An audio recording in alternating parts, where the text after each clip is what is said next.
The radio caller named Steve said Britain will be forced to fill its prisons with rioting Brexiteers if it does not follow through with Brexit. Steve also said there is likely to be a rise of Brexit-voting Britons because people have since changed their minds. He said the 17.5 million of US who voted to leave, now that's probably going to be 18.5 million. Most of the people I know have changed their minds. The LBC caller said he feels so strongly about Brexit that he would stop paying his taxes.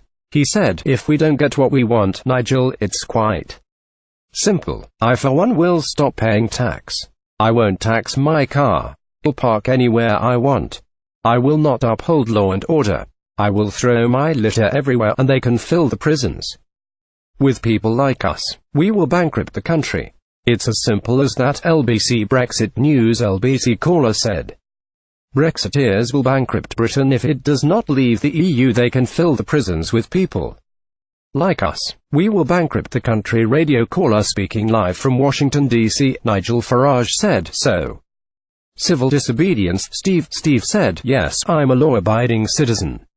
I haven't got a criminal record and I will get a criminal record. I honestly don't care. I feel this strongly about it. The radio caller also said he lives on a canal boat and will leave half the locks open in order to empty the canal. He said, I really won't care about what I do. And that's how strong I think about it. Farage said, in a way, this is not the sort of thing the British do very often. The former UKIP leader pointed out that when Margaret Thatcher introduced the poll tax, there was larger-scale civil disobedience. He said it ended the poll tax and it helped to end Thatcher. The LBC caller named the likes of Lord Adonis, Tony Blair, Nick Clegg and Kenneth Clarke and said they are all trying to keep Britain in the EU. He said, the worse it goes for us, the more chance of staying in.